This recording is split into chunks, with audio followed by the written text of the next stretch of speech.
which is there's this famous scene in William Manchester's biography of MacArthur. No offense, Dr. Herman, I know you wrote a MacArthur book too, that was great. But in the Manchester book, there's this scene where he's in the Philippines prior to World War II, and he's having this debate with his staffers about, whether in the midst of war one should suspend democracy. And it becomes this debate about whether dictatorships or democracies are better. And MacArthur, maybe against sort of the caricature of him, argued for democracy and said that, the dictator may start off well, but once they encounter friction, they slow down, whereas democracies start slowly, but they activate thousands of flexible and free-thinking minds, and over time ultimately prevail. And I think this is the story we tend to tell ourselves as how America wins and does crisis management. Perhaps in some sense this is the story of Freedom's Forge. I wonder, though, if there are not two problems with that story, or whether what I call the MacArthur curve is fundamentally broken when we think about innovation. The first is that in light of the most stressing national security challenge we're trying to solve, which is a PLA invasion of Taiwan, we might not have time to turn, car factories into bomber factories. If they pursue a rapid fait accompli strategy, we may not have time to activate Freedom's Forge. And the second thing is, and perhaps more obviously, is that the defense industrial base and the defense innovation base looks much different than it did at that period of time. We've discovered many single points of failure. Right now, I think the war in Ukraine has revealed the brittleness of our munitions industrial base, and the list goes on and on. So today, I hope, if nothing else, our incredibly impressive witnesses can help us sort of learn the right lessons from past cases of military innovation, or even the right lessons from cases where powers failed to innovate and what that meant for their geopolitical position. And as I said at the start, I can't think of three better people to help us think through that. Oh, one other final note.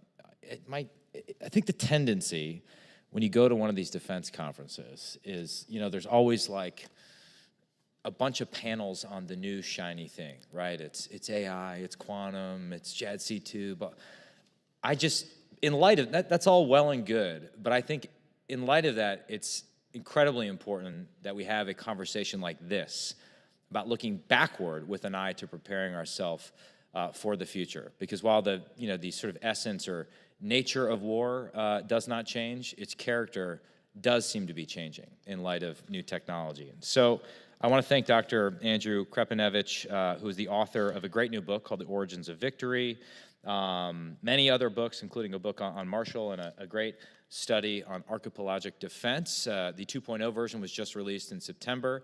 And then, of course, Dr. Arthur Herman, who, as I alluded to, not only wrote a book on a great Wisconsinite, Douglas MacArthur, but one of my favorite books, Freedom's Forge, has written more books than I have time to list. And then Colonel Mark Gunzinger, who has too many titles to list, and wrote the Department of Defense's first transformation strategy. So we have a wealth of knowledge here in front of us, and we're looking forward to this discussion. With that, I yield to the ranking member.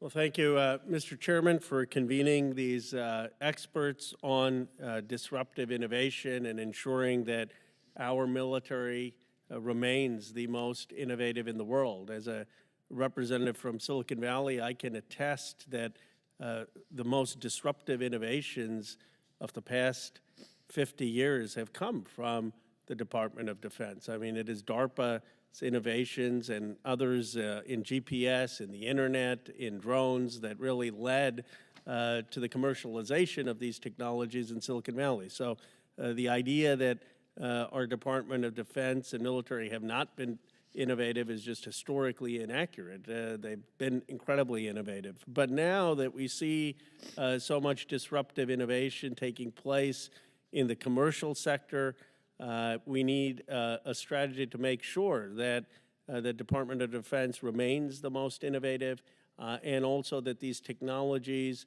are accurately and fully deployed for us in the case of war or combat. And so I appreciate your leadership, Mr. Chairman, on trying to ensure that we integrate and adopt these technologies in use them to make sure that we remain the world's strongest, most innovative military. And I'm looking forward to hearing the experts' testimony. Thank you to the ranking member. Your written testimony, all three of your written testimony is exceptional. I recognize it's unfair for us to ask you to summarize it in 5 minutes, which is not a lot of time. The good news is we will have plenty of time for multiple rounds of questions, and the ranking member loves it when I entertain multiple rounds of questions. With that, we will start with you, Dr. Krepinevich. Thank you, Chairman Gallagher, Ranking Member Khanna, members of the subcommittee. By way of background, let me start out by saying I agree with both of you. We're in a period of disruptive change in terms of the military competition, and it demands disruptive innovation, as you mentioned, Ranking Member Khanna. In terms of disruptive change, we are looking at really a geopolitical change that has put us into a period of great power competition that's been absent for about 30 years. But also, in particular, the Chinese have caught up to us in what the U.S. military sometimes refers to as precision warfare. We've lost our monopoly, if you will, in the ability to do precision kind of operations of the kind that we demonstrated in the 2 Gulf Wars and in various unconventional warfare operations. The second aspect of disruptive change is the broad advance of military-related technologies. Everything from additive manufacturing, artificial intelligence, drones, quantum computing, directed energy, and so on. That's offering militaries the opportunity to operate in very different and far more effective ways. And historically speaking, typically the military that figures out how to do that first enjoys an enormous advantage over its rivals. And so one question is, how well is the U.S. military prepared and positioned to engage and pursue in disruptive innovation? And to answer this question, as Congressman Gallagher mentioned, Chairman Gallagher, the book that I wrote looks at the histories of 4 militaries in the industrial information age that engaged in disruptive innovation. They were the first to do so, and they realized enormous benefits in adapting and transitioning to a new way of warfare. And fortunately, when I looked at these 4 militaries, otherwise there would not have been much of a book, they do demonstrate some common characteristics. So you can sort of look at a military and look at these characteristics and say, how well are they positioned to undertake disruptive innovation? And I'll briefly summarize some of these characteristics. One is a guiding vision. What is the new vision of warfare? After we get through this transition period, what dominates warfare? What are its new characteristics? Oh, I should mention that the 4 militaries were the Royal Navy in the first decade of the 20th century, the transition to the so-called dreadnought revolution, submarines, and so on. The German development of blitzkrieg warfare in the period between the world wars. The American Navy's shift from a battleship-based Navy to a carrier-based Navy between the world wars. And the transformation of the American Air Force between the Vietnam War and the first Gulf War, where they introduced what the Russians called a reconnaissance strike complex. So getting back to the characteristics, one is that guiding vision. Second is identifying the key operational challenges that a military confronts. You can align or sort of look at this as a diagnosis. What are the problems we're trying to solve? What are the key threats? Since we only have limited resources, we have to be very careful about what we choose to focus our efforts on. Next would be developing an operational concept. How do we plan to address these new challenges? Then there's changes in measures of effectiveness. What worked before, what we valued before, probably we're not going to value in the same set of priorities now as we did before we engaged in our innovation efforts.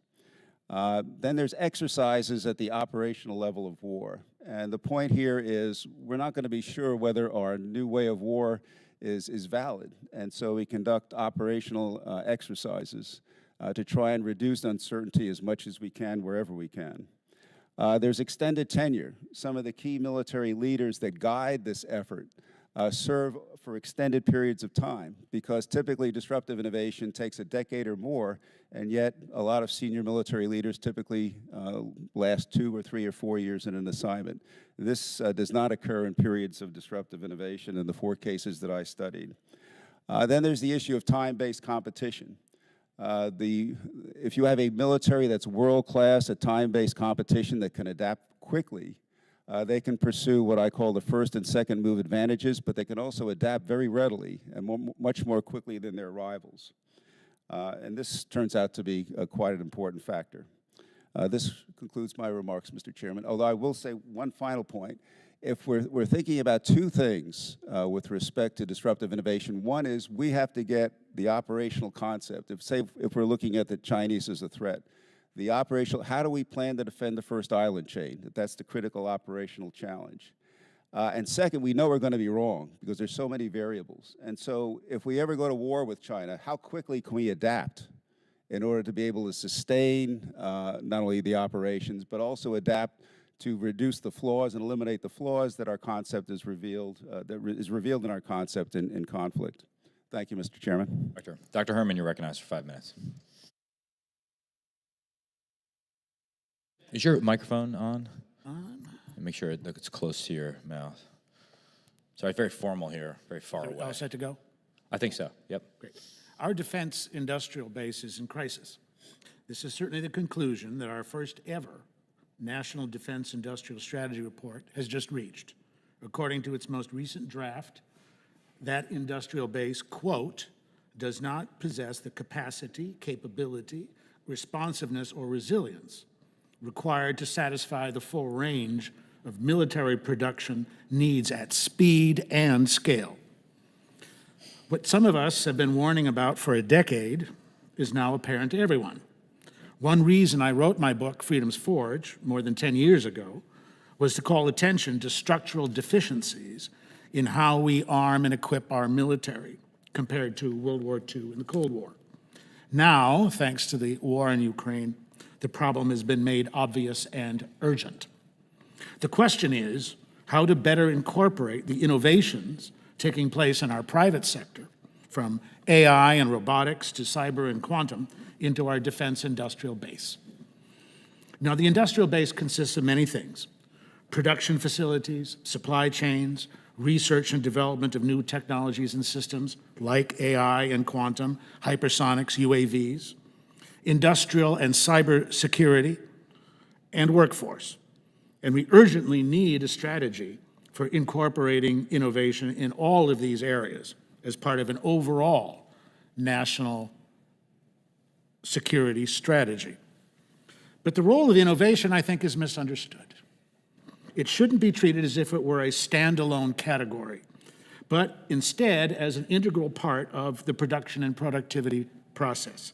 It's through making things that we learn how they can be made better, which is why the most productive companies also tend to be the most innovative.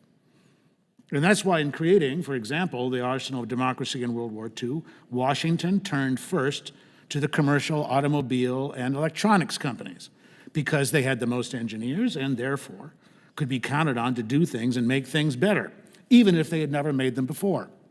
For example, when engineers at Pontiac turned their attention to producing the 20-millimeter Oerlikon anti-aircraft gun, they completely redesigned the product to make it faster and also better.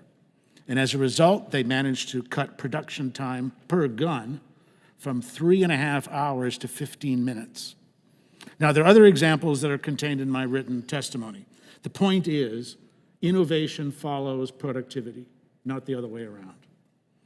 Another principle that animated the arsenal of democracy was that it was threat-based, not capability-based. The Germans and Japanese made it very plain what was needed from the beginning: the tools to beat the U-boat, the Japanese Zero and the Me-109 and the German Panzer. One of the problems I think we face today is that the focus has been on the capabilities of high-end technologies like AI and quantum, rather than on the enemy they're supposed to deal with. One could argue that hypersonics is an exception, But this is largely because we sense that we've fallen behind Russia and China in that technology, just as we were behind Germany and Japan when we entered World War II. In short, by focusing on the threat first and foremost, we make for a better and more innovative industrial base. 2 points in conclusion. Given the themes of my book and all the issues and problems confronting our defense industrial base today, people constantly ask me, could we do it again? My answer is yes, but not alone. Instead, in addition to restoring our base whenever and wherever possible, we need to build a global industrial network with trusted allies, the UK and the Five Eyes, NATO members, Japan and South Korea, especially in the advanced technologies like AI, quantum, and space, but also in the traditional and conventional technologies like shipbuilding and like energetics, in other words, the next generation munitions, in which the Chinese are already surging ahead. I call this the arsenal of democracies for the 21st century. And like its 20th century predecessor, it can also overwhelm what I've been identifying as the new axis since 2015, China, Russia, and Iran. And overwhelm them with democracy's innovative output. Consider this. Today, the United States and its world's most advanced tech countries, 18 of the top 20 are democracies. China, by contrast, ranks 32nd on the list, while Russia and Iran don't even score. All this indicates that if the US and democracies band together, they can overpower China and the new axis with a kind of high-tech focus that's the core of a winning and innovative arsenal of democracies. Thank you for your attention, and I'm looking forward to answering any questions you may have. Thank you. And I forgot to mention that Colonel Gunzinger has more than 3,000 hours in the B-52. I just try not to give too much credit to West Pointers and Air Force guys, so that is my bias, but I apologize. So, Colonel Gunzinger, you're recognized for 5 minutes. Thank you, Chairman, and thank you very much for asking us to come testify today. We're now at a point where urgent action is needed to ensure our armed forces will have the technological advantage over the pacing threat. I agree that history should inform this effort, and I'm going to offer 6 lessons that I learned and used as a force development planner in the Air Force and an OSD as a DASD. My first point is maintaining a technological advantage is a marathon, not a destination. By that, I mean we should treat defense innovation as a series of sustained competitions. History teaches us it's a mistake to think that technological breakthroughs will give our military an enduring advantage. Technologies we developed during the late Cold War period, like PGMs, stealth, information networks, leapfrogged our military over adversaries, and we saw that during Operation Desert Storm. However, China and other competitors have studied our military successes and have developed capabilities and operating concepts to offset them. So technological inferiority is a very real possibility if our military does not continuously modernize, and we cannot treat innovation as episodic and driven by crises. Second, we should seek asymmetric advantages rather than parity, and that means DoD should prioritize new capabilities that will disrupt and impose costs on enemies instead of simply fighting a better war of attrition. Now, that's exactly what DoD's Assault Breaker Initiative did when it created a reconnaissance strike complex Andy referred to in the 1980s to counter a Warsaw Pact threat that could field more combat capacity in Central Europe than NATO. So today we're facing a similar challenge with PLA forces that will have time, distance, and combat mass advantages over our military in a Western Pacific conflict. So our services must pursue breakthrough technologies that will fundamentally change the rules of the game, instead of trying to match the PLA warship for warship, aircraft for aircraft, and weapon for weapon. Third, new technologies are only as effective as the way they are used. History has shown us that groundbreaking technologies are most effective when they are matched with operational concepts that are designed to take advantage of their attributes. When Predator drones first joined the force in the 1990s, they were restricted to ISR missions. They're glorified artillery spotters. but when they are modified to carry weapons, it opened up an entirely new approach to using sensor shooters for precision strikes. So, as new technologies like uncrewed CCAs are fielded, our military should develop concepts for using them in ways that will disrupt and degrade the operations of opposing forces instead of simply improving how we plan to operate today. My fourth and fifth points are capacity matters. Innovation will only make a difference if you procure new technologies at scale. So even as we invest in technologies to offset China's combat mass advantage, numbers matter. An aircraft, ship, tank, you name it, can only be at one place at one time.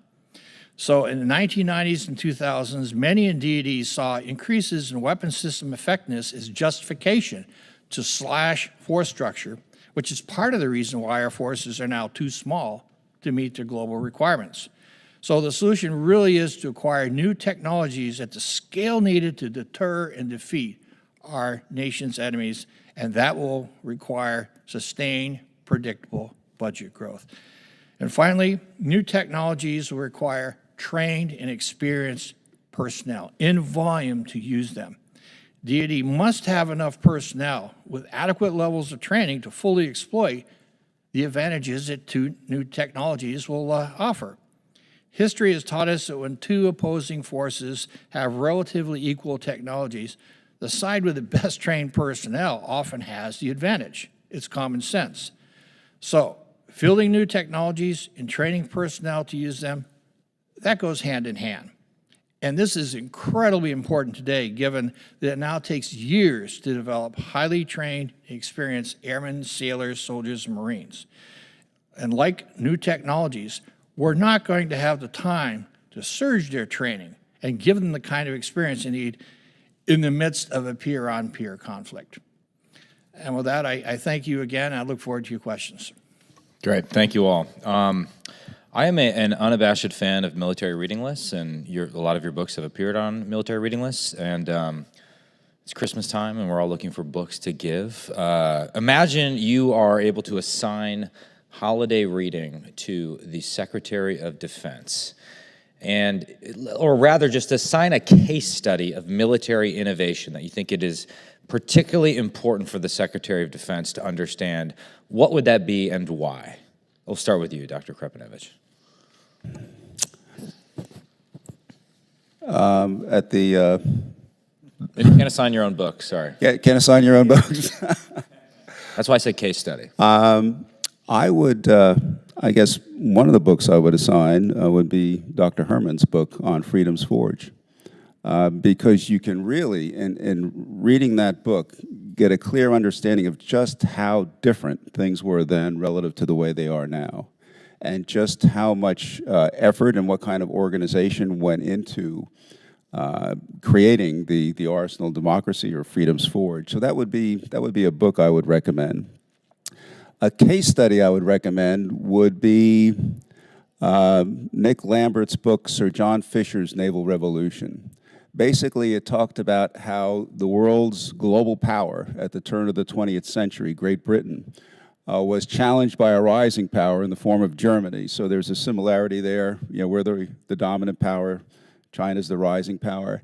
And Britain faced a number of what I would call operational challenges. So it was how to protect the empire, how to protect commerce throughout the empire, commerce to an island.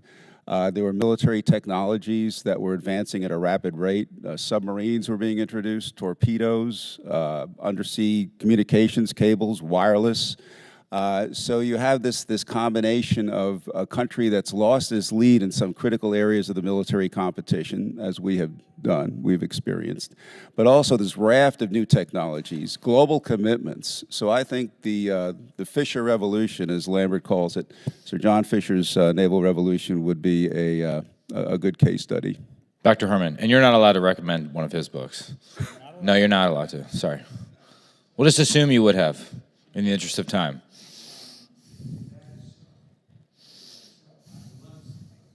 Talk button, don't I? If that is so, then what I will do is mention, I think, two titles that I think bear on the long view with regard to these issues, particularly, if you like, on the political and economic background within which these sort of patterns of disruptive innovation take place. Andy mentioned Nick Lambert's book. I'll mention another Lambert, Andrew Lambert, and his book on maritime states, which is about the evolution of sea power over the centuries and the way in which economic factors and economies and societies become seedbeds for innovation, not just in the military, but also innovation in broader developments of technological progress, of democracy, of a whole range of other areas that I think needs to be part of the wider context in which we think about this. Then I'm going to recommend another book. This is by an economist by the name of Adam Tooze. It's called The Wages of Destruction, The Making and the Breaking of the Nazi Economy. And I mention this because that book, too, is about disruptive innovation. In this case, of how Germany's or Hitler's grand designs for dominating Europe and for creating a Europe dominated by a master race had the disruptive effects on the economy and made it really impossible for Germany to sustain the kind of war effort that it eventually found itself drawn into. And some of the statistics and the discussion there about the impact of military strategy on the German economy on the one hand, and then on the limitations of that German economy on the way in which the Nazis were able to wage war here is, I think, has a lot of great insights that I'd recommend it for reading. Colonel Gunzinger, in less than 30 seconds. Absolutely. I hesitate to offer one book. Andrew's Seven Deadly Snares is pretty good. You didn't say I couldn't mention him. But there are a number of books written about the interwar period between World War I and World War II. There was a great ferment of generation of new ideas for amphibious warfare, island hopping, strategic bombing, mechanized warfare, written not just by U.S. authors, of course, but by German authors as well. And that was a fantastic period that reshaped how we conducted warfare for decades. So I think it's well worth investigating some of those. I will wrap all these up and send them to Lloyd Austin. So, Mr. Kana. Thank you, Mr. Chair. I'm curious about how we think about the innovation of DARPA versus innovation in battle. So obviously DARPA gave us Siri, the drones, GPS, internet, the mouse that all propelled a lot of the Silicon Valley innovation. Have those innovations significantly helped us also in our military capability? And is there something about DARPA that has allowed disruptive innovation in a way that we aren't doing the disruptive innovation militarily when it comes to fighting, or are we doing it in the same way? Dr. Krepinevich? Dr. Krepinevich, thank you. I've done some work with DARPA. One of the great advantages DARPA has is it's unfettered in the sense that it has a lot of freedom to maneuver. I would say that from my perspective, one of the challenges that you have with any innovation is whether a military service will adopt it in terms of a new technology or a new technique. A lot of times that will rise or fall on whether or not it sort of fits what a military considers to be its institutional needs. And so if DARPA is offering to the military something that will enable it to do something that it likes to do, enable it to do it better, able it to increase its budget share, that's something I think that will increase the odds of DARPA having a success. The question is whether the military, its institutional preferences are actually well aligned with the country's strategic and security needs. And so, for example, I'll give you an example from history. The U.S. Army, trying to introduce tanks and armor units in the 1930s, still had its cavalry arm arguing that horses could do just as good a job. And in fact, in some of the field exercises, they actually moved horses around the battlefield on trucks and then unloaded them off the trucks, and then they went about their business. So a lot of times it's whether there's a receptive home, and a lot of times it's whether the military has figured out how they're going to fight. Again, what is their operational concept? Another example would be the Germans in Blitzkrieg. The Germans figured out that they not only needed tanks, but they needed tanks with certain design parameters.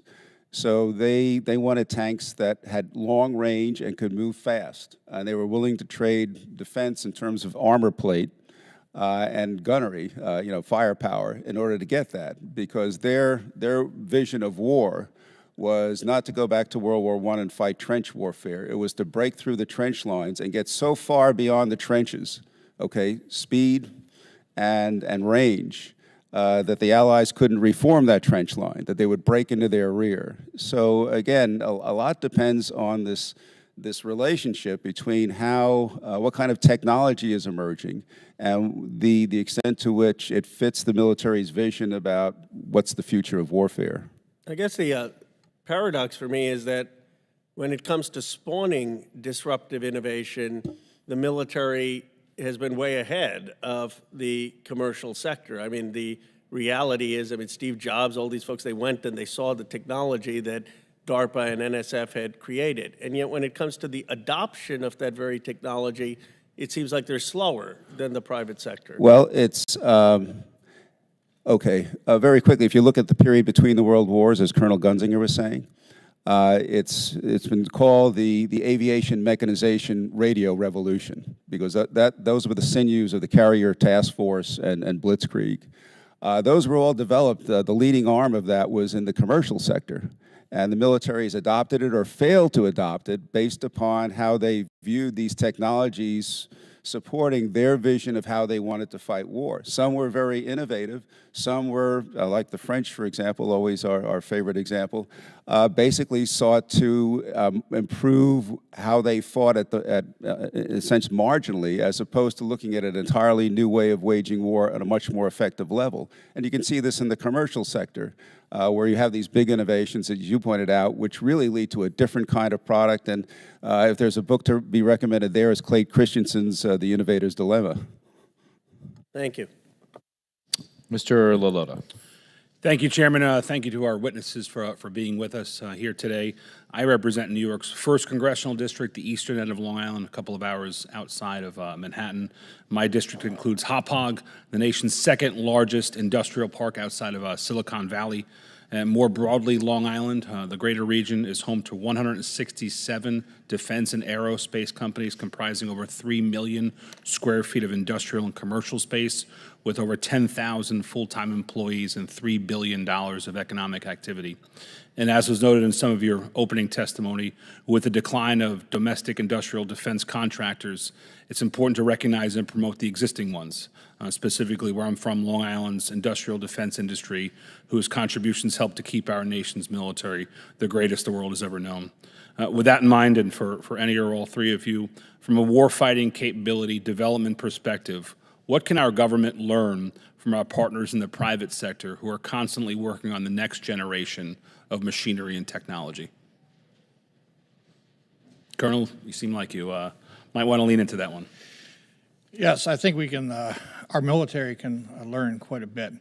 I've noticed in my time when I was on the air staff, then OSD, when a chief of service or a senior leader, military or civilian, wanted to know about next generation technologies, they usually called their own labs. Oftentimes I've found that there is a better answer out in the defense industry, out in the commercial world. And having the ability to reach out and understand what is being developed, what is the maturity of that technology, and how that could be adapted to address many of the challenges our military faces is critically important. It's both a push-pull.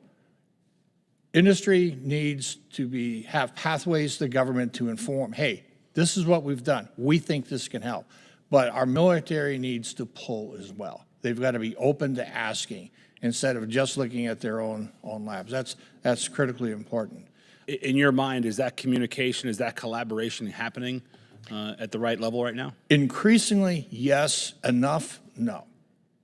And that's why I'm a huge fan of things like war games, which will bring in industry along with operators and planners and strategists, maybe even a couple budget people, and get them together to deal with kind of an operational problem and say, and here people say, hey, you know, we have a new technology that can do this. We didn't know that. Can you produce that over next? Yes, we can. It's that kind of a dialogue that can really help inform our planners and lead to the creation of requirements, which will then lead to actual combat capabilities. And I think I would add this, too, that I think one of the other important ingredients for this kind of interaction and dialogue is including more of the war fighters directly into the discussion. Instead of treating, well, either senior command or the offices of the secretary or other agencies to be intermediaries between industry and warfighters. Bring the warfighters in, show them what the capabilities are. Let them see, let them make suggestions, and I think a lot of very interesting and exciting things will start to happen, even with very small companies as well as with the largest. I think one thing certainly that I would suggest the military learn from the private sector is the ability to compete based on time. Another book you might check into is George Stalk's book, Time-Based Competition. If you can move faster than your competition, you can adapt more quickly. Colonel Boyd mentioned it as getting inside their decision loop. But you know, look at the if you want to look at time-based competition, look at the American Navy in the period leading up to World War II. They created the industrial base that enabled them to outproduce the Japanese, you know, basically more quickly because you had a bigger base and a more adaptive base. If you look at the British, they pursued what was called the first and the second move advantage. If you can let your adversary move first, which was what the British did in the 19th century, because you can move faster than they can, then you see all their plans exposed. You know what direction they're going in. So your uncertainty about how to respond to them is much, much lower if you can move faster than they can. And that's why the British, even though they had the world's best Navy, let the French go first in developing steam propulsion and first in terms of ironclad ships, two major innovations. And the British said, go first. We're not going to obsolete our own wooden ships until you go first. And once they did, the British outbuilt them.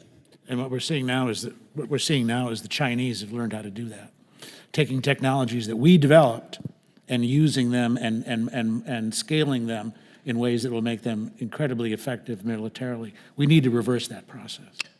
Thank you. I yield. Mr. Keating. Thank you, Mr. Chairman. As I sit here thinking back to the future and advanced research and the technology that's involved, a disturbing thought I've always had, and I don't know what we could do, are we missing things, but let's assume some of the greatest threats we have are small terrorist threats. They could be non-state actors, or they can be proxies for major competition actors. And with AI, they can take biochemicals at very limited cost, with only a handful of people doing it, and kill millions of people. So as we're looking at all the technological things that have to happen, technology working at some more basic types of threats that we have present a real problem.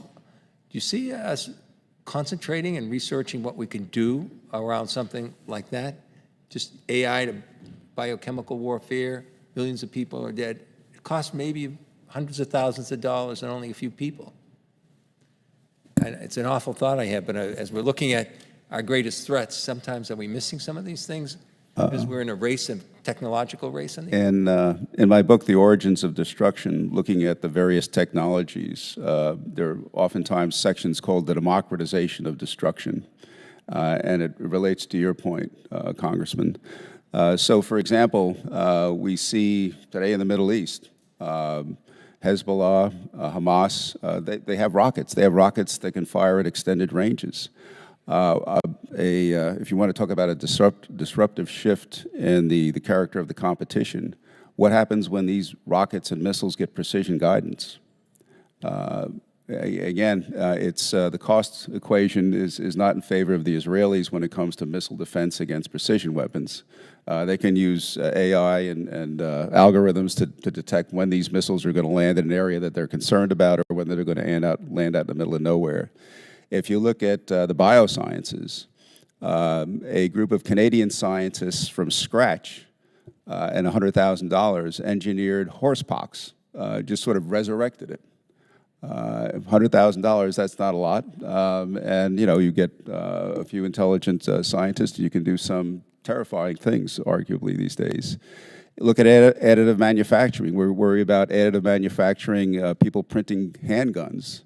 What will additive manufacturing allow these kinds of groups and organizations to print out in another 10 or 15 years?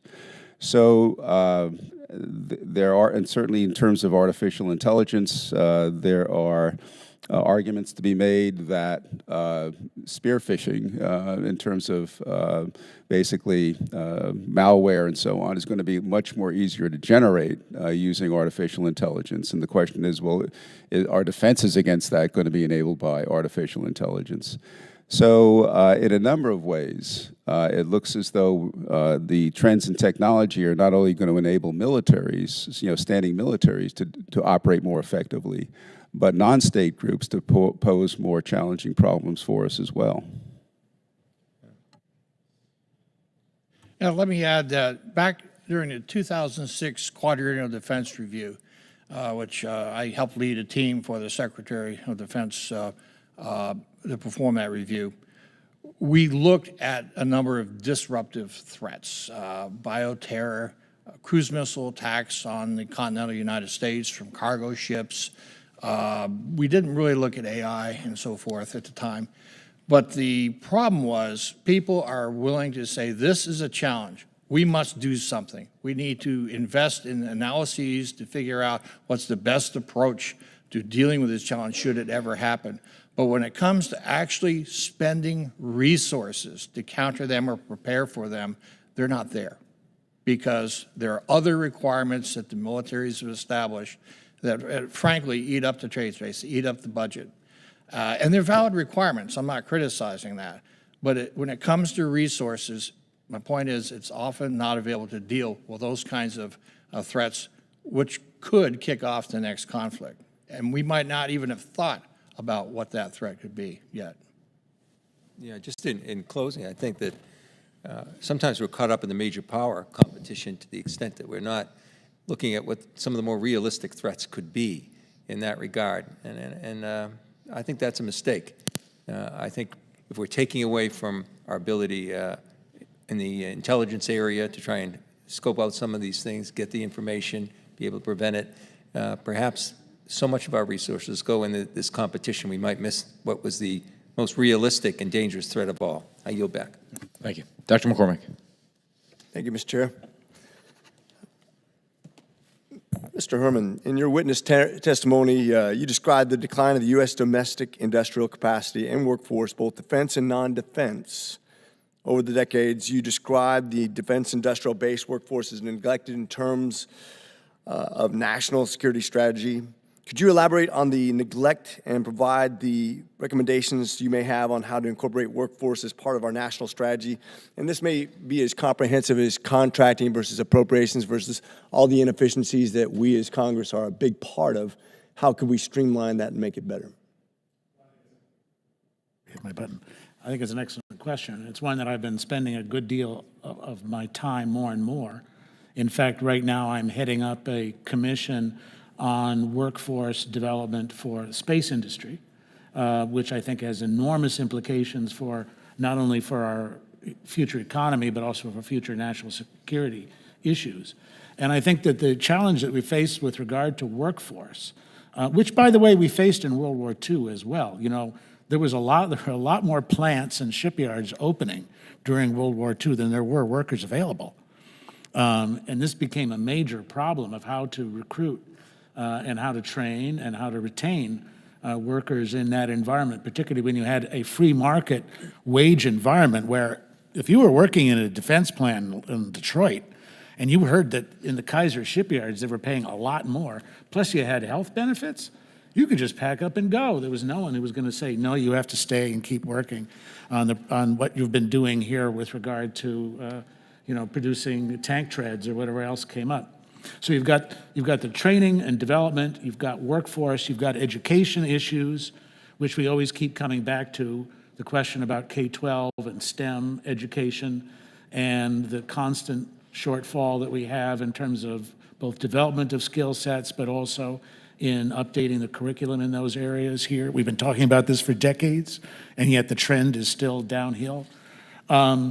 So what I'm hoping we'll be able to do with the work that we're doing on the Space Workforce Commission at Hudson is to come up with some answers, to come up with a paradigm about ways in which we can expand workforce, in ways that it can be a paradigm for talking about it with the rest of the defense industrial base, but then also for our own manufacturing economy as a whole. But I think part of the issue has been that this has always been an afterthought, particularly on the part of military planners and strategists.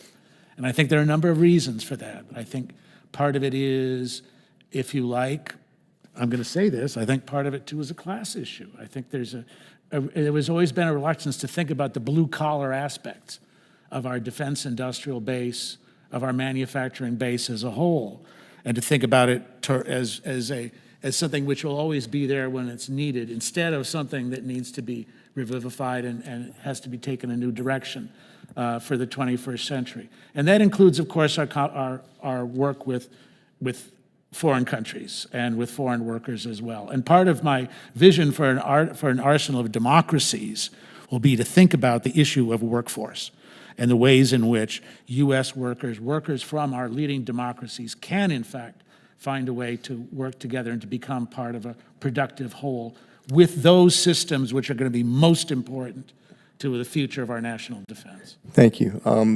In regards, I only have a short amount of time, but Mr. I hope I don't mispronounce your name, Krepinevich? Close. Good. As far as lessons learned from the war in Ukraine with Russia and innovating for the future, do you think it's more important to focus on innovations and technologies versus tactics and surge capabilities when we're talking about not just any war, but looking into the future for lessons learned? I think the answer is both. I think we need to look at how both sides are using technologies. There's, of course, a lot of discussion about the use of drones in that environment and how they've used them. I think in terms of operations, though, you look at what the Russians have done in particular recently in terms of defenses. And a lot of these defenses are very formidable against even modern weapons. And they aren't especially sophisticated when you just put in enormous numbers of landmines to stop someone. So a strong lessons, and that's been a characteristic of military innovation over time. After World War I, the Germans lost, and they spent several years looking at what went wrong, both from a technological perspective and an operational perspective. If I may say something quickly about, can I? Go for it. About the Russian industrial base, defense industrial base. You know, what is amazing is that as an industrial base, it's probably one of the least innovative of the major powers. It has been one which is really dependent upon export sales in order to sustain itself. And yet what's interesting is that you have a very uninnovative defensive base, which has managed to sustain this war effort for over these last 2 years. I mean, it's an incredible story of how being able to outlast your enemy and outproduce them, even when your resources there aren't really a cutting edge and aren't really sort of moving the military technology paradigm forward. Mr. Golden. Thank you. You spoke a little bit about the British approach with the French and shipbuilding, and alluded to China following this similar tactic more recently. I guess a two-part question for any of you. Are there, part one, examples where the U.S. has either willfully or out of necessity taken a similar approach? And part two, would you advocate that the U.S. look at a similar approach today in any instances, or do you think that would assume too much risk? Just a couple of general observations. Since the mid-19th century, warfare has moved from 2 domains to 8. Speed, range, and accuracy have enabled forces operating in each of these 8 domains to influence operations in the other 7. So when you sit down and you try and figure out, how am I going to defend the first island chain, you have a lot of choices, but you also have a lot of uncertainty, because you don't know what is just the exact right mix of these kinds of capabilities and what attributes they have to enable you to maximize your effectiveness.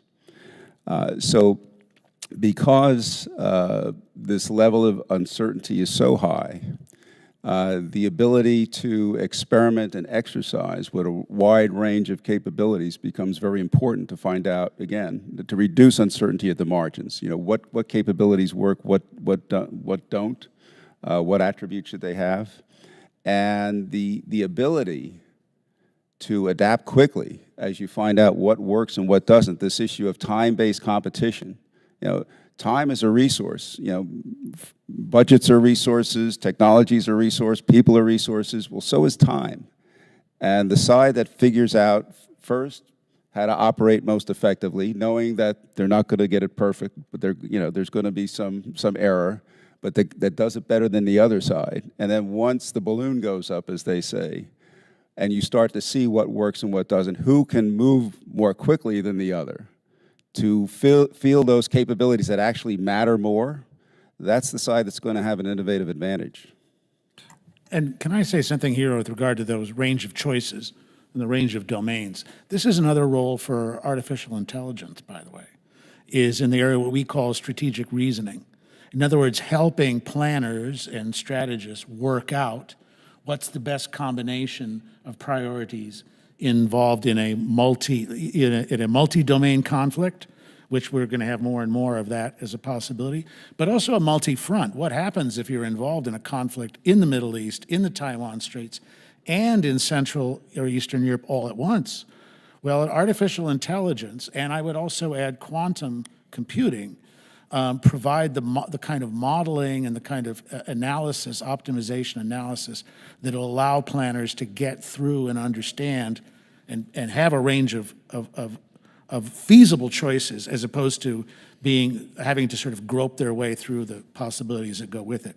Yet another example where, again, the disruptive innovation in this case can be really important at the very top, as well as what happens on the battlefield or what happens in an industrial base. I would caution, because we can do something technologically doesn't mean we should. And because an adversary is doing something doesn't necessarily mean we should follow suit.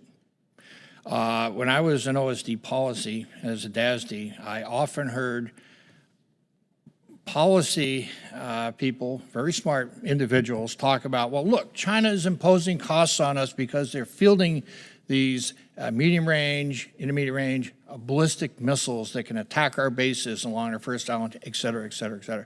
We should do the same to them. Well, not necessarily. They have a very different target set than we would.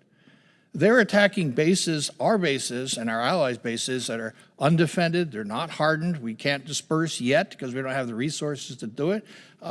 We lack kinetic and non-kinetic defenses, whereas China's, the PLA Air Force, very different kinds of targets, very different.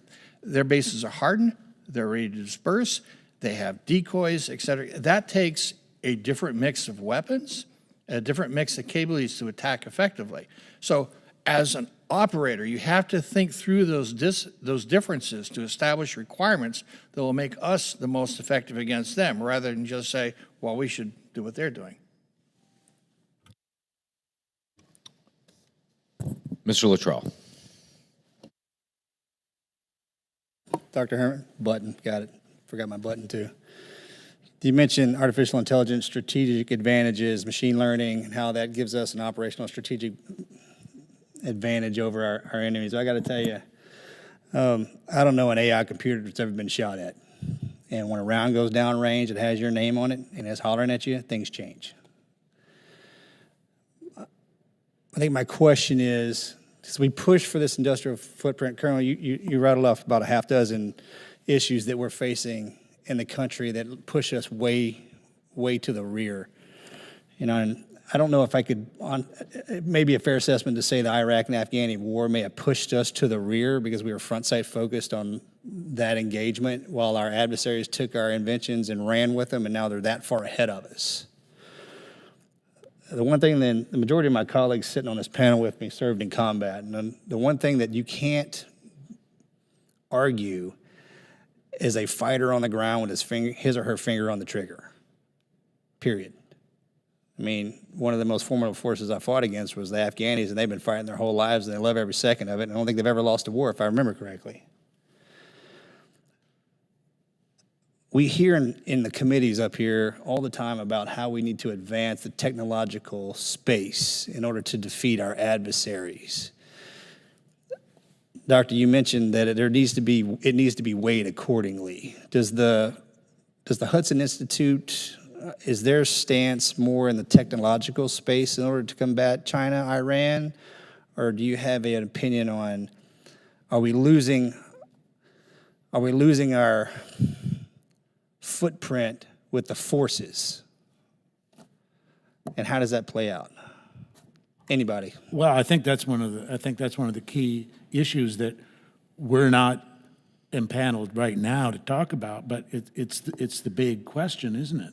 I mean, you can equip your people with all of the advanced technologies you want and back them up with those technologies, the whole works, unmanned systems, AI, space, and all that. But are they ready to go into combat? Are they ready, and are they dedicated enough, and are they willing to risk their lives for what is coming? And one of the things that concerns me is that the cost of the United States being the leading superpower of the free world is a heavy one. It's a heavy one in human terms as well as economic terms and technology terms. And all of this, in my view, all of this discussion that we've been having here is moot if we don't have a commitment on the part of Americans and our allies, but particularly Americans, because people look to America to lead. We don't have a commitment to defend freedom to the last measure. And that is still going to be the most fundamental advantage we have against any opponent we face, against any scenario, war fighting scenario, deterrent scenario we have. We need to make the sacrifice that those and you and others made and were willing to make. Otherwise, we're just wasting our time. The battle forces that we fought alongside, one of the largest statements that they ever made is like, USOBs, y'all volunteer to fight. It's in your blood. We don't have to do that where we're from. They make us do it. But you guys... At one of the hearings after the first Gulf War, I think it was General Powell was asked, would you have basically traded your troops for the Iraqi troops or your equipment for the Iraqi equipment? And Powell said, I'd trade my equipment, take theirs, but I'm not going to trade my troops for theirs. And there's an old saying about Bear Bryant that he'd take his'n and beat urine, and then he'd take urine and beat his'n. And so leadership, the quality of troops, it counts for an enormous amount. That said, technology counts too, because... It does, but there comes a point in time, and I'm not arguing the fact I'm a tech guy, but there was a point in time later on in the war that you couldn't drop a bomb. You couldn't fly the plane over the top of us to help us out. Could do none of that. And I know that with the advances in AI, a push of a button is a very valuable threat to everybody that has the advancements ahead of us. I just wanted to get your opinion on that. Well, Chairman, two quick points about AI. I worked a lot in missile defense, and there's a point at which if you're, say, an air defense battery, you're going to be overrun. And you can't figure out, and same thing if you're in a carrier strike group. You know, how do you defend against all the stuff coming in? How do you prioritize it? And how do you sustain it? If it's a sustained attack over 10 or 15 or 20 minutes, a human being's mind starts to go to jello. Same thing with a pilot that had to be tanked twice to get from the Arabian Gulf to Afghanistan. on these 8, 10, 12 hours. After about 8 hours, a pilot's mind starts to go to jello. You can only keep your keen sense of being on the fighting edge for so long. And in those cases, artificial intelligence, in the form of a drone, might be the answer. Mr. DeLuzio. Thank you, Mr. Chairman, and hello, everyone. Focus my questions on defense industrial base, consolidation there, and impacts on innovation. And so, look, the consolidation that's happened since the 90s is obvious. It's pretty drastic. The primes have gone from 51 to 5 in that time frame. We've seen consolidation impact the number of bids from everything from weapon systems, components, parts, you name it. Senior leadership at the Pentagon, civilian and uniform, has raised the alarm. I think my colleagues in both parties on this committee and subcommittee have expressed different concerns around the impact of consolidation on readiness and otherwise. Oftentimes we focus on, and I've talked about, us as the public overpaying for weapon systems, the industrial base's ability to deliver on time. The Wall Street Journal today or yesterday talked about the inability to surge excess or extra capacity. My question, though, is about the impact on innovation. Has this decrease in competition hurt the industrial base's ability to innovate? Is it too hard for smaller, newer entrants to come in and compete? So I open the floor to all three of you. Dr. Krepinevich, start with you. How are you seeing this decrease in competition impact innovation? Well, obviously, the more primes you have, the more opportunity you have for competitive bidding and for different ideas as to how to meet a particular need of the militaries. I would also say that when it comes to innovation, a big part of what the industrial base can also do is respond to a military sense of how it plans to fight. I keep coming back to this. Until we decide how we're going to defend the first island chain, it becomes very difficult to know what we're going to ask of the industrial base. The other point is not just with respect to innovation, but in this context, and I'll go back to the some of the lessons of previous periods of disruptive innovation. The British were very keen to maintain an industrial base that could outproduce its rivals and do it more quickly.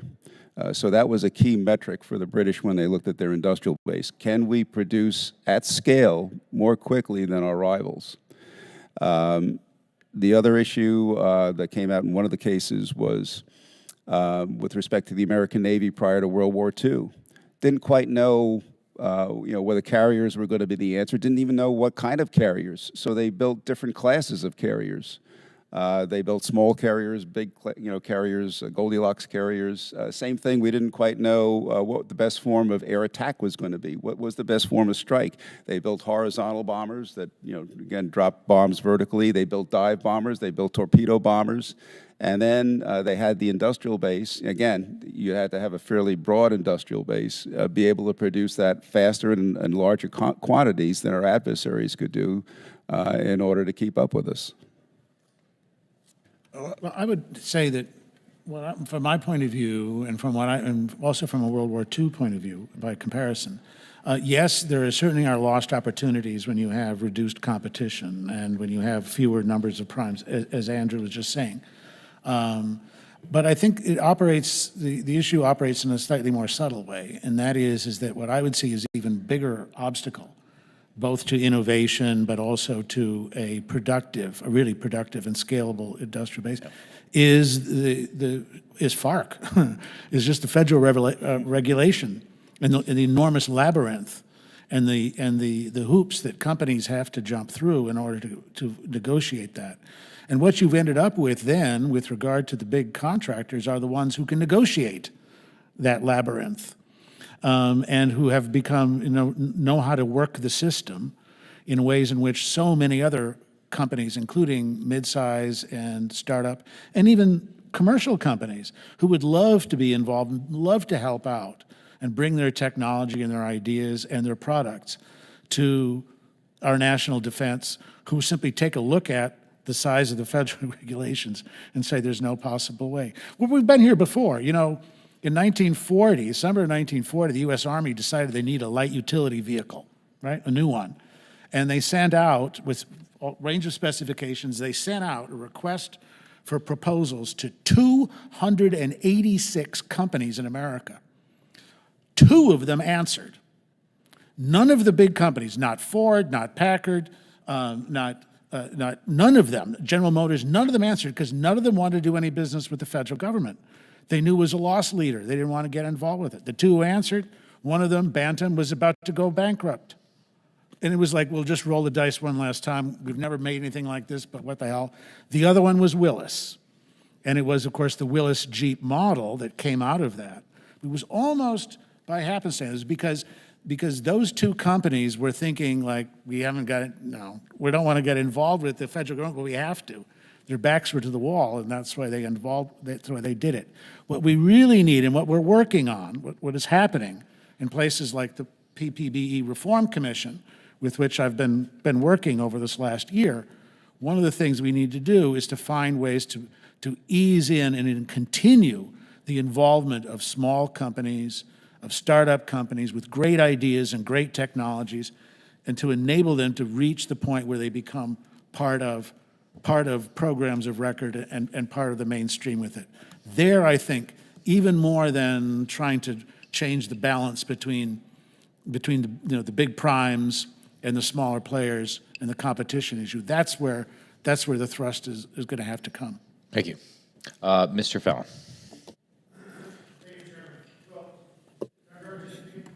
Just piggybacking on what you were saying before, invention sometimes comes to pass because it is necessary. Like World War I, and we saw a lot of the things that came out of that, and how to use the airplane.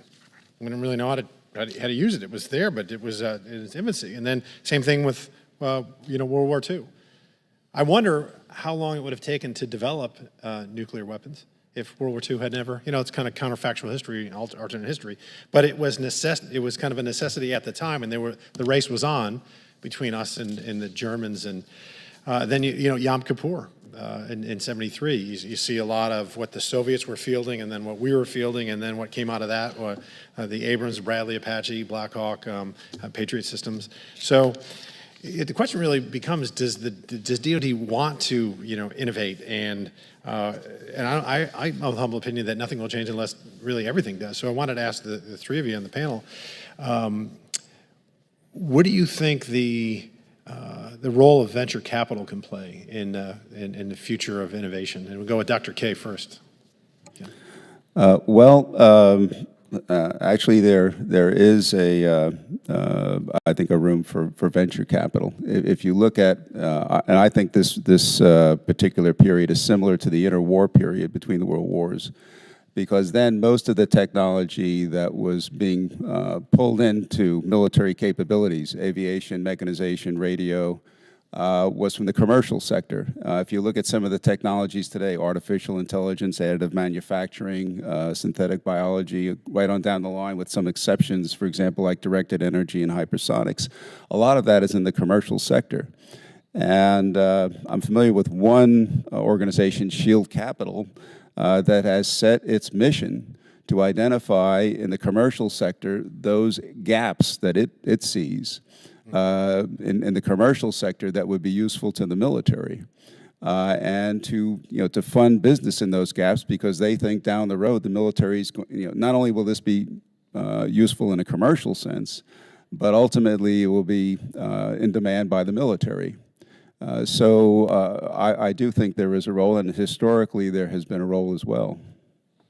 The process that you were just talking about, that phenomenon, is what I call emergence through emergency. And where you suddenly find yourself in a situation where your back is to the wall and you have to think innovatively and differently and come up with a new paradigm. But as our chairman was just saying earlier, we may not have such a time for that kind of reflection and retooling if we find ourselves in a conflict in the Taiwan Straits. This issue about venture capital is one I've thought about a great deal, because I think it is a missing advantage that the United States have. All of that private capital, equity capital, which is looking for opportunities for investment in innovation And a lot of it is, and I think we'll agree, a lot of it is people who are involved, not just in terms of making a profit, but also who do want to support our national security, who become involved in these technologies for patriotic reasons, as well as for return. The challenge is, I think, that we have two different cultures with what happens at DOD and what happens in the venture capital realm. And I think DOD, the department has been looking at ways to encourage more venture capital and bring it on board, setting up offices, et cetera. But I think in some ways, they think of venture capital as substitute capital. In other words, this is money we don't have to spend from our budget because we'll find private investors who will do it. But of course, that's not the case. Venture capitalists are looking for something else. They're looking for return on their investment. They're looking for a long-term fostering of a growth from a technology or a product that has national security uses, but which will ultimately pay off in the commercial realm and is commercializable as well as a national security asset. So I think finding a way in which to bring those two communities together involves bringing a mindset shift on DOD on the one hand, which is venture capitalists can be a useful ally, but they're not thinking the way you do about money and about investment. And on the other side of making venture capital feel like this is we're going to create a investment and an acquisition environment which will be conducive to bringing on your best ideas and your best company. Let me jump in very quickly if I could. Yes, DoD must innovate. It knows it must innovate. And to answer the last three questions on a point, but there have to be programs that offer VCs opportunities. There has to be opportunities for different companies to actually fund development of technologies that will lead to innovation. During the Cold War period, our Air Force bought a new type combat aircraft, one every 2 years. After the Cold War, it was one new aircraft every decade. Now, that's not the kind of promise that VCs are going to pony up money for to fund technologies that can lead to new aircraft. And that also hurts the workforce because they want to work on programs that are going to succeed and actually end up in the field in warfighters' hands. So VCs have a role, but they must have some promise on return, and that's going to take new capabilities like CCAs, collaborative combat aircraft, which we see VC money pouring into different companies, coming up with new ideas for this family of CCAs, because there's some promise of actual programs and actual return. Mm-hmm. Thank you, Mr. Chairman. Just a lot of difference between SpaceX and NASA, I think, in a lot of ways, too, but necessity. All right, thank you very much. I yield back. Thank you. I want to ask another question, which means you all will have an opportunity to ask another round if you want. Just let us know if you can get in the queue. Dr. K, describe to me your recommendation for a national training center, potentially in collaboration with some of our closest allies. To put this in context, I think if I were Defense Secretary, one of the short list of questions I would ask is, tell me how you're going to defend the first island chain. And during the Cold War, we had a set of operational concepts that said, this is how we're going to defend NATO.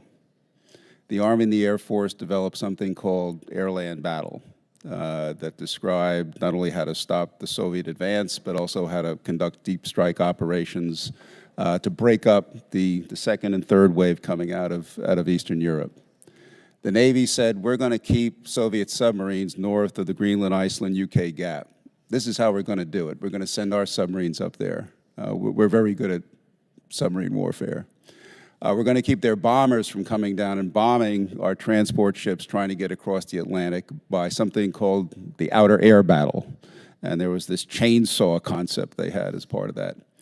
The Marines said, we're not going to let them flank our troops in Germany by coming into Norway. And so the Marines pre-positioned equipment in Norway. They moved in the plan was to move in very quickly, seize the airfields, keep the Russians from getting to the airfields. We have nothing like that with respect to how you're going to defend the first island chain. When I was the special assistant to the Defense Secretary for Special Projects during the Cold War, we had multiple mobilization scenarios what is our mobilization scenario for a Chinese military buildup in the Western Pacific? We looked at least 3 different contingencies with the Soviets, and we learned lessons from that. One of the lessons was we put 4 entire division sets of equipment in West Germany because we knew we couldn't match them unless we flew the troops in and not all the equipment with them. So the idea is what are the operational concepts for defending the Western Pacific, the first island chain? When I wrote Archipelagic Defense, to give you an example to set up the issue of exercises, I said, well, one way we might defend some of these islands is what I call turtle defenses, basically taking the lessons of what the Japanese did in World War II, basically going underground. And in fact, when the Marines hit Iwo Jima in World War II, one Marine said the Japanese aren't on Iwo Jima, they're under Iwo Jima. So would that work? Is that a viable concept? And this is where you get to the issue of exercises. In the 1970s, we pioneered high-fidelity training, getting back to the earlier question about how well trained are your troops. And we established an opposing force. Back then, it was the Soviets. Where is that kind of training center today? Where is the training center that says, here comes the People's Liberation Army, they're waging systems destruction warfare, they're invading your island. How are you going to defend it successfully? Until you come up with an answer to that, how do you establish defense priorities? What do you, how can you say this is what we ought to buy?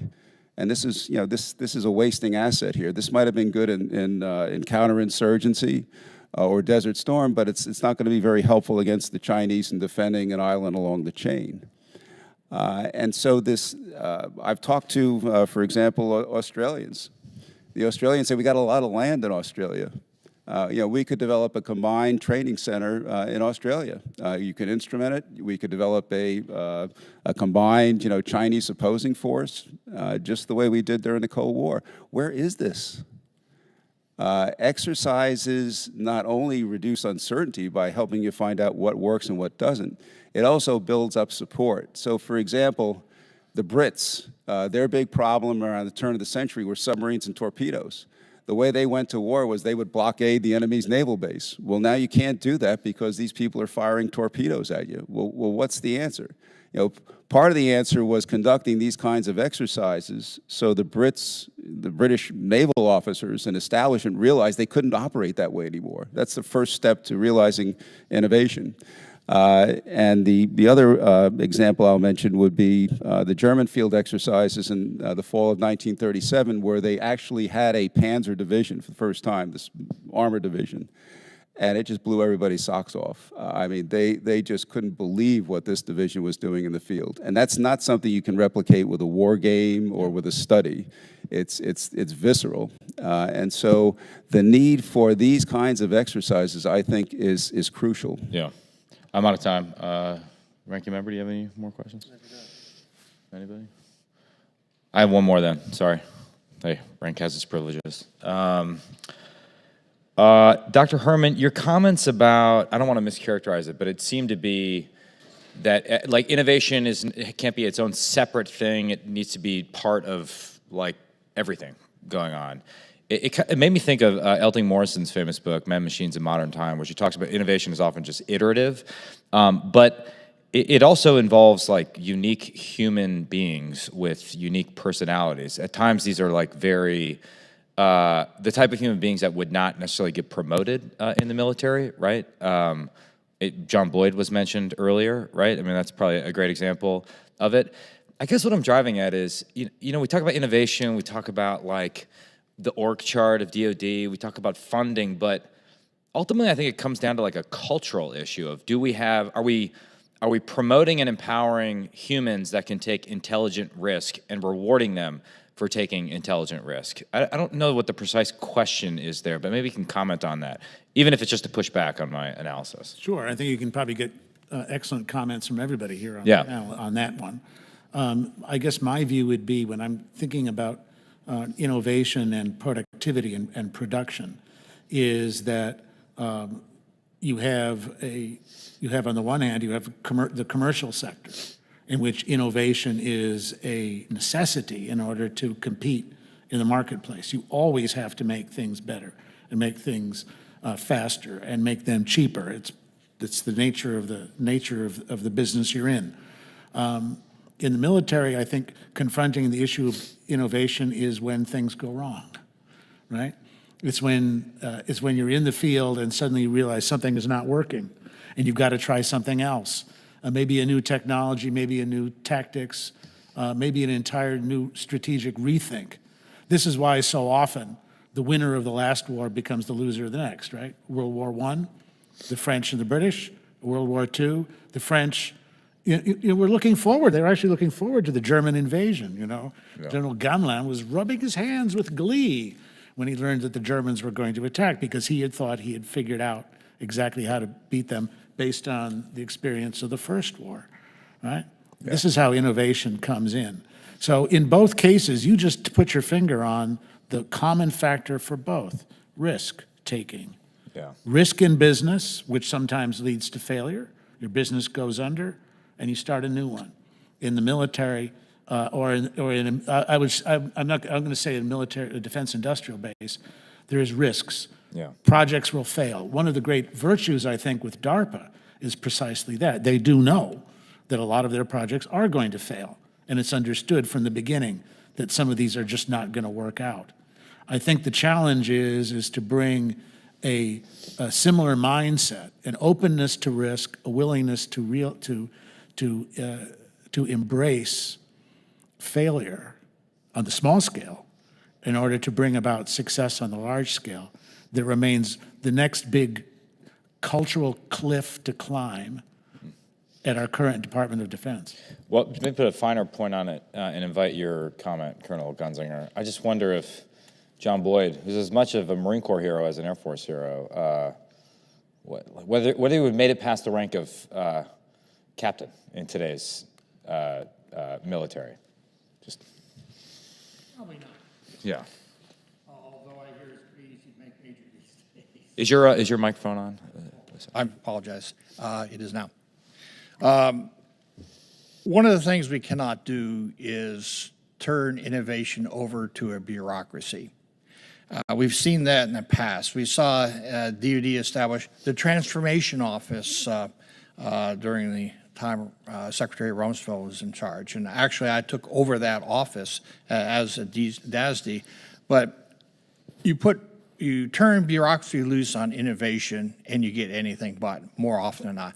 That's why we have rapid capability offices, a strategic capabilities office. That's why we have DARPAs, because they work outside the current processes to bring good ideas to the fore, to the operators and planners who hold the money. But there has to be resources and a promise of some transition, and that requires leadership. You have to have leaders saying, I agree, we must take that risk. This is transformational. We need to break through the resistance of current programs and actually put money behind this and fund it. If it doesn't work, I'll take the hit. But I think we need to do this, and that takes leadership. Final comments on the human dimension from Dr. K. One is, at each of the four studies, key figures that are leading the innovation have extended tenure. So I'll give you, I was on the Joint Forces Command Advisory Board. Typical tenure for a commander there was a year, maybe two. You can't give somebody a 10-year job and give them 2 years to do it. Yeah. And when General Mattis, he called me in around 2008 and said, Andy, I'm thinking of shutting this down. And part of the conversation was, to really get this to work, what you'd want to do is find a Jim Mattis, give him 3 years at Joint Forces Command. If he was making progress, give him another 3 years, and then fleet him up to Vice Chairman of the Joint Chiefs for a 4-year tour. That 10-year to see something through. And so it's part of it is identifying these people. I'm thinking of naval reactors. Naval reactors, right? yeah, certainly Rickover's. Rickover legacy. General Creech, who headed TAC Air during the Revolution and basically the Air Force, headed TAC Air for 6 years, from 78 to 84, and General Dixon before him was like-minded. Jackie Fisher in the Royal Navy had something called the fish pond, because they were all trying to institutionalize. They realized that after they left, if they hadn't done that, there was going to be a backfill. And in each case, there's this, if you want to know if a military is really engaged in disruptive innovation, there's going to be blood on the streets, okay? Look at the Marine Corps. General Berger, whether he had the right idea or not, you knew he was trying to do something. If you look at, for example, Fisher, I'll just give you the best example. He ends up defending himself in a session, in a series of hearings at the Committee on Imperial Defense, headed by the Prime Minister, because the syndicate of discontent has come out against him, admirals, politicians, and so on. Same thing with the American Navy in the period between the World Wars, knife fights going on, basically between the gun club, the battleship admirals, and the aviation advocates. So people matter. People matter a great deal. Thank you all. This has been phenomenal. I guess more than anything else, we need our warriors to read and write so that our fighting isn't done by fools, as the old saying goes. And they have a good place to start with all of your testimony and the books you've written that informs it. And this has been a really enriching conversation. So thank you for joining us. Thanks to the ranking member. And with that, the subcommittee hearing is adjourned.